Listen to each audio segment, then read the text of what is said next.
地獄の軍団我らを狙う黒い影世界の平和を守るため Go! Go! Let's go! 輝くマシンライダージャンプライダーキック仮面ライダー仮面ライダーライダーライダーライダージャンプライダーキック仮面ライダー仮面ライダーライダーライダー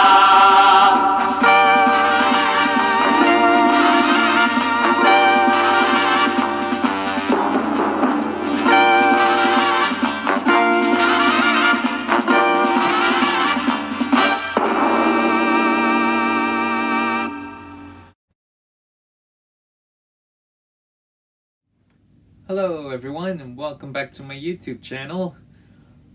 Recently I posted a video entitled Kamen Rider UN Preview. The reason I did that is not only am I starting a miniseries by the same name, I'm also giving some ideas for Toei about if they decide to start a future Kamen Rider series. In which producers at Toei, if you decide to use this series, please, you have my full permission. Just make sure you watch this video so you can know some of the rules that the series has to follow. And if you think, wow, this is a good idea, I never thought of this, well, my general response is, well, apparently you've never dealt with rednecks. So, without further ado, let's get started. The reason I created Kamen Rider UN is basically because if you look at the past few riders we've had, I thought it was getting a little out of hand. Not that I'm saying they're not bad series, I mean I haven't watched them yet, but from what I can tell, I think Toei has forgotten of what makes a Kamen Rider.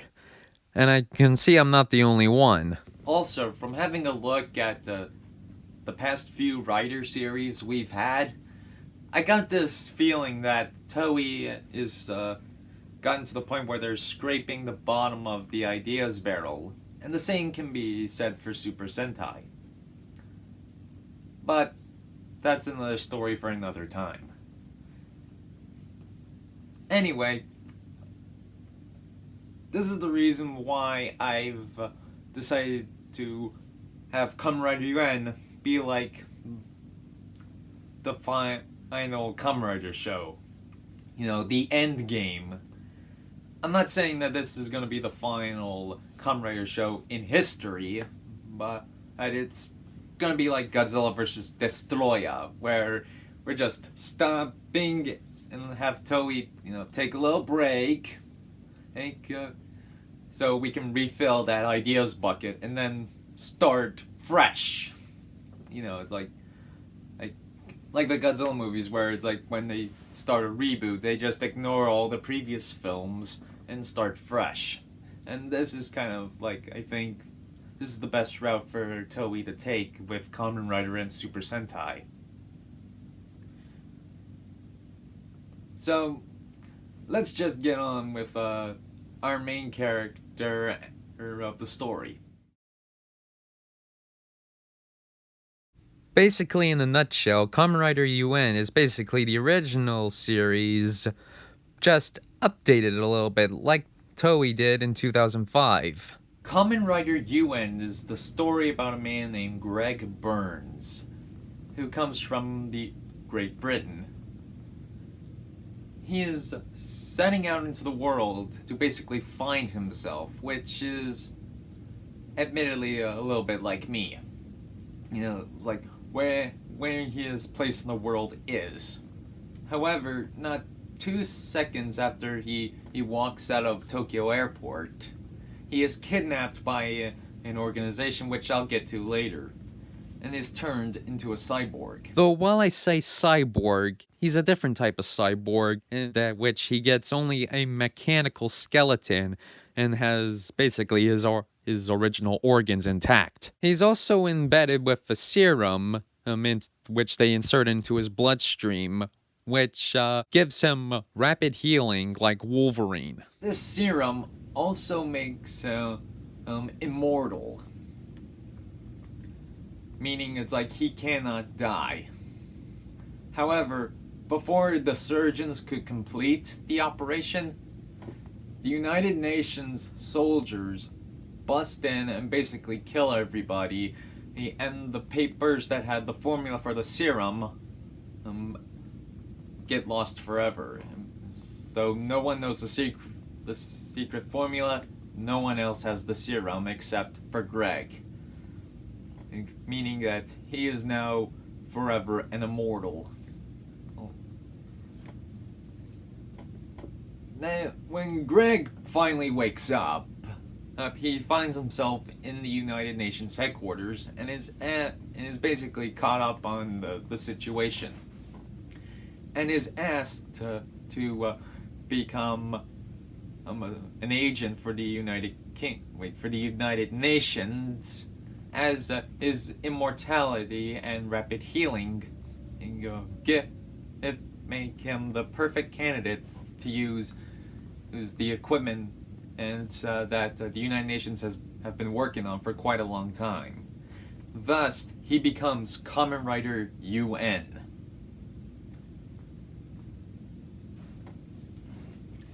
And basically, the reason that Greg fights, he's basically going on the premise that since he cannot die, he just wants everyone else to basically rest in peace.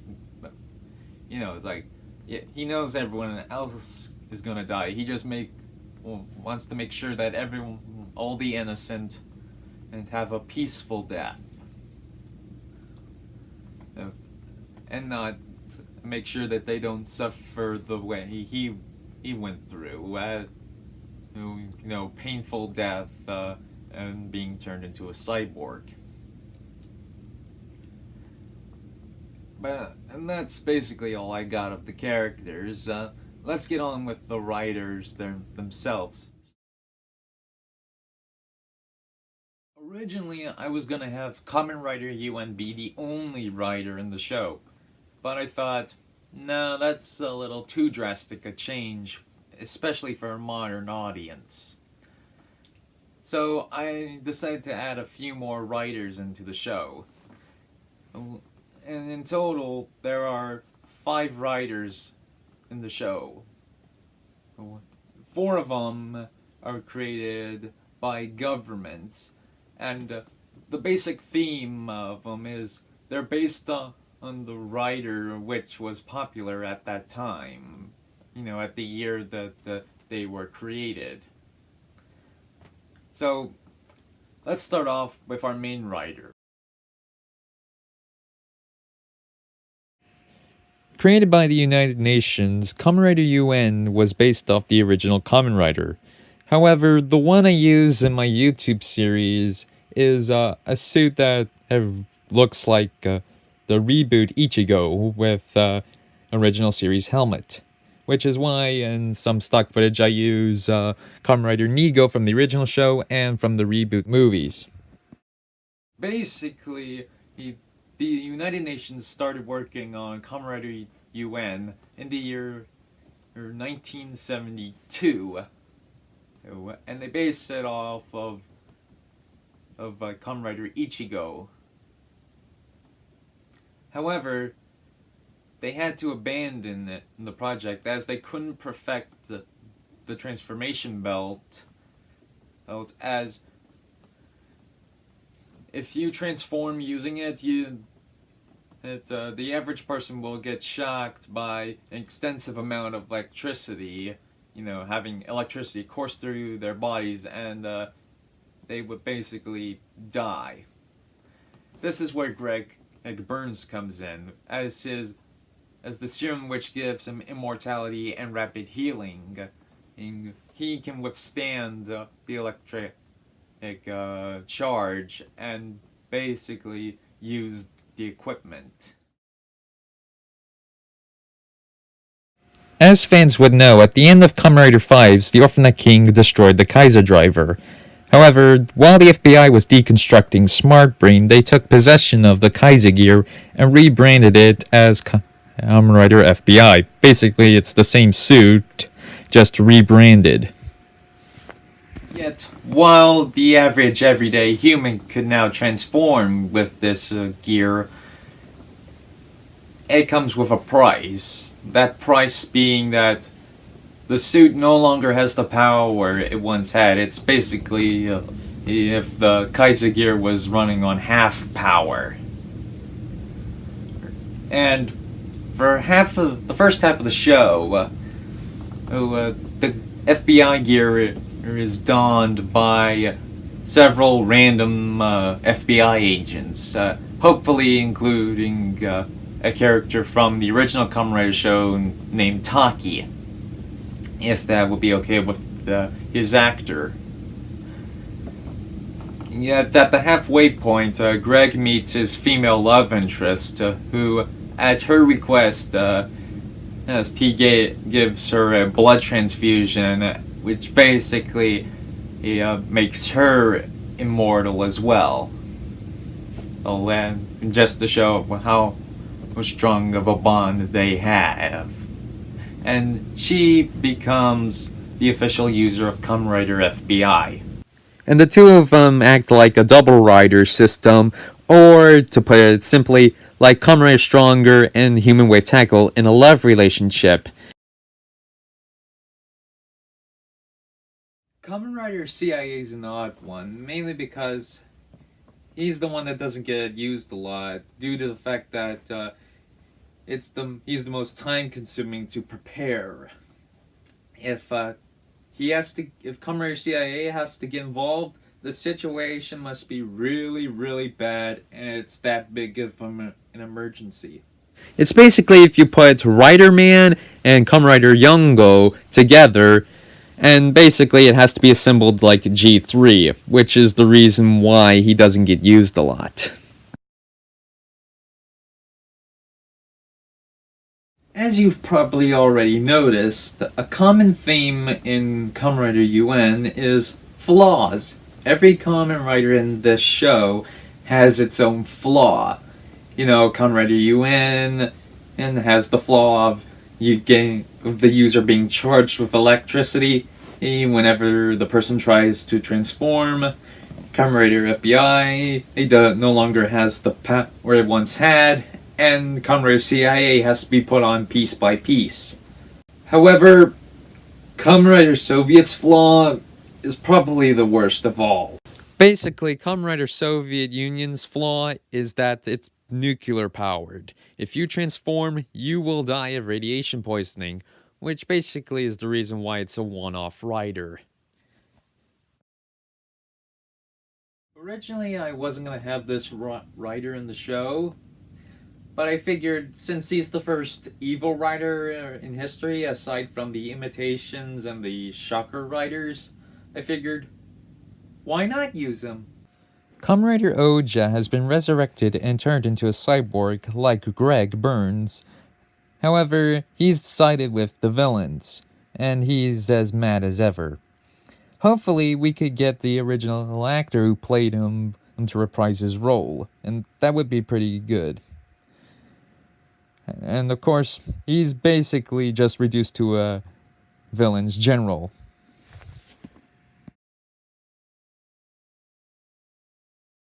One thing I took out of Kamen Rider 5's is the fact that the equipment that each rider uses, aside from CIA and Soviets, is the fact that the equipment is always in gearboxes whenever they're not being used.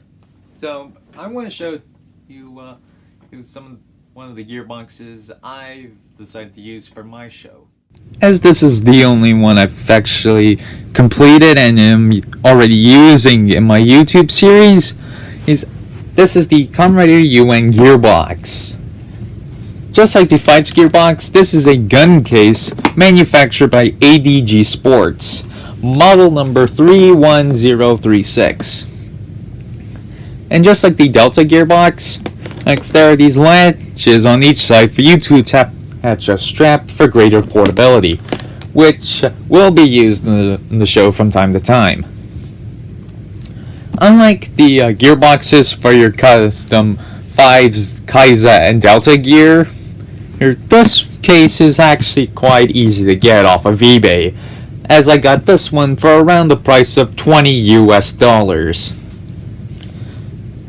And now there are these latches in front, and these latch locks. Inside, the belt that I use is the Kamen Rider Legend. Is from the Kamen Rider Henshin Legend belt series, and I got this one, and as Aktar's reviews would say, hey, it's nothing short of a miracle that I got it for the price that I did. And as for the belt, well, I have modified it by duct taping an actual belt around it so it can stay around my waist. As it's by itself, the only way it ever fit me is if I sucked in my gut for a really long time. Another thing I took out of Kamen Rider 5's is the fact that it comes with a user guide. Seriously, Aktar makes a good point. Wondering how the rider knows how to use his equipment? It requires a suspension of disbelief. Since Kamen Rider UN is a product from the government, there is an instruction manual. Now, I created this manual in Microsoft Office Word, and I'm actually creating an updated one, and as I put in more gear since I printed this one out.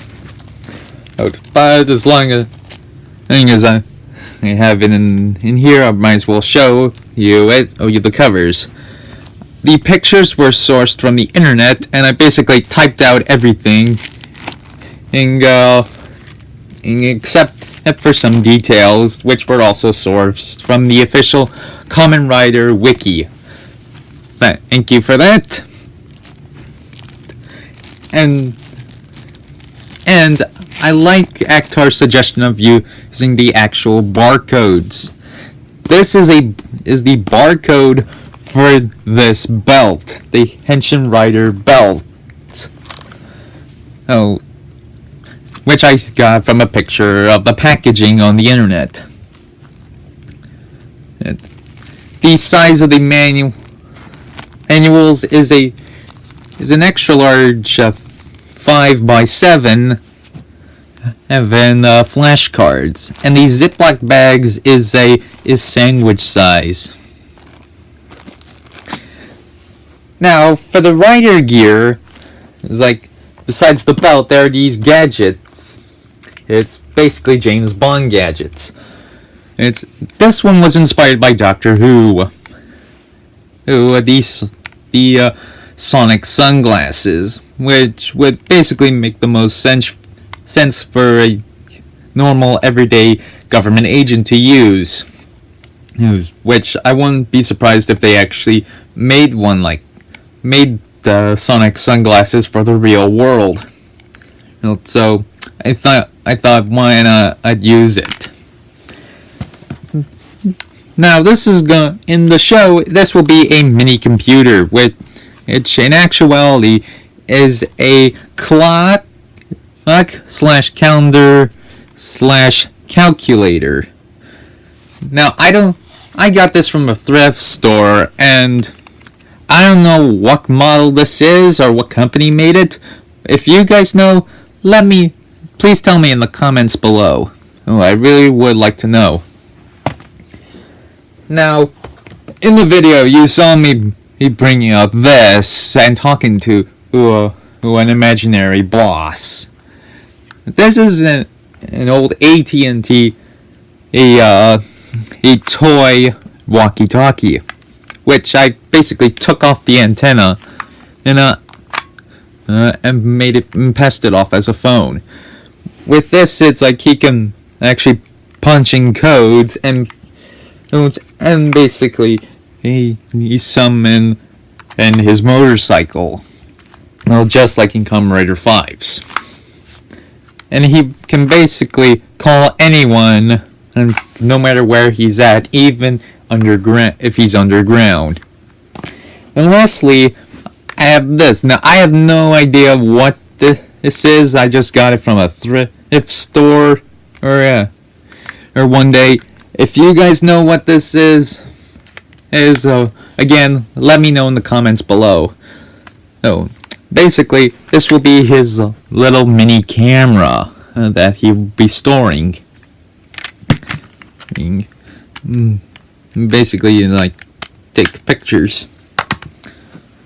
Again, for Kamen Rider FBI's gear, it's basically the same as Kamen Rider Kaiza, just with rebranded by the FBI. And I'm currently making the manual for it as well. And just like Akhtar did on his Kaiza gear manual, well, this is the barcode for the DX Kaiza driver. Now, as for the case, you can basically just use the same case they used in Kamen Rider 5's, or it's very close to substitute the AM-15. And even Kamen Rider Oja gets his own gear manual, well, especially since and as is a product from Shocker, it's branded with, the manual will be branded with the Shocker logo.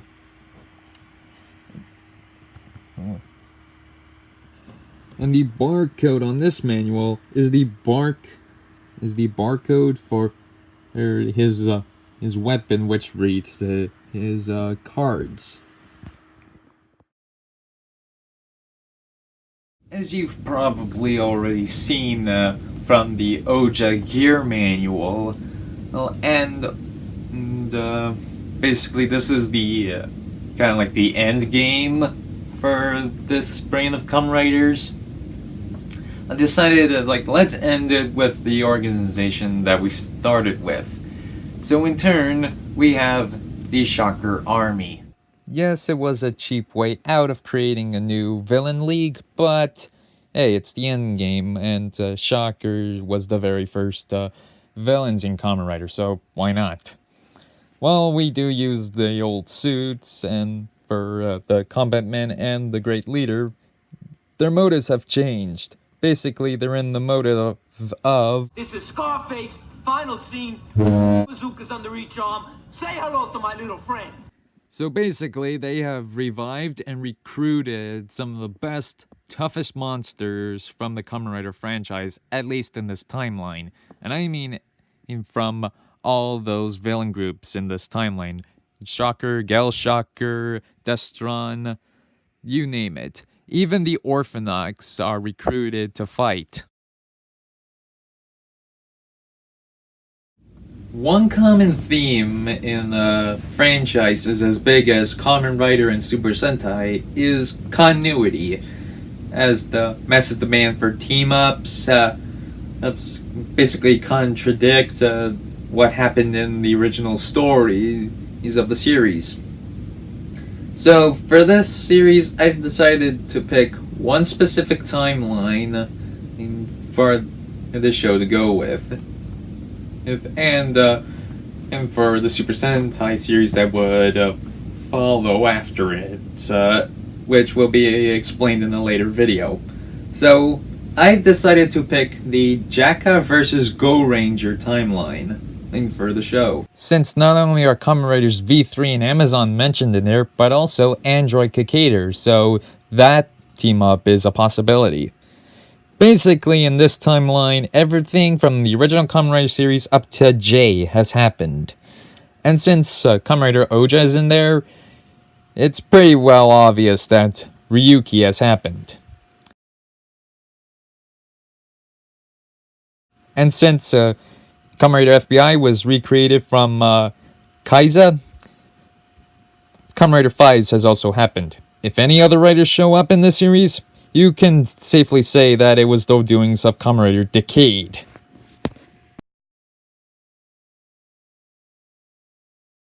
One thing I really want to get out of the way in Kamen Rider UN is there will be no power-ups.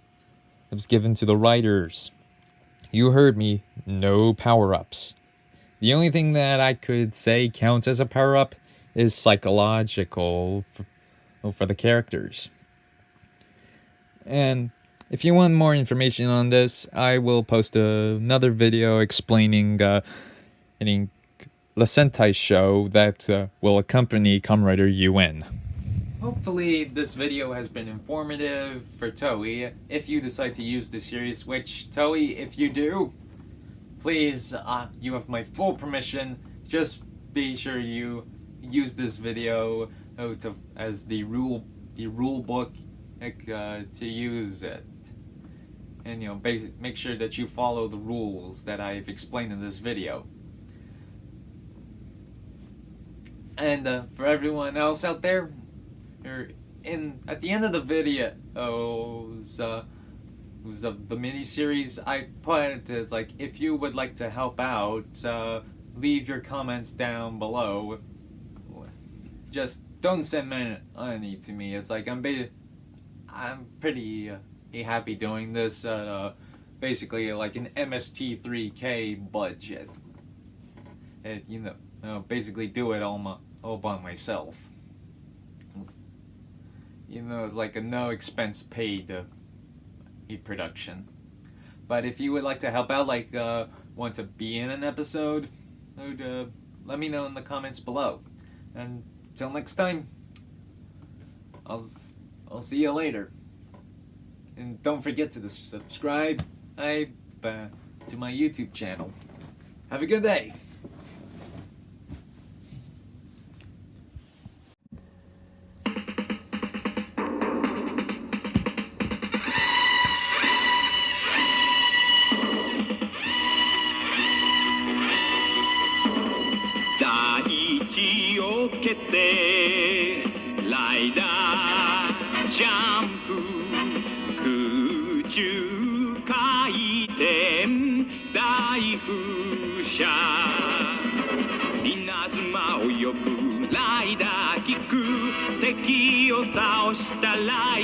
Chop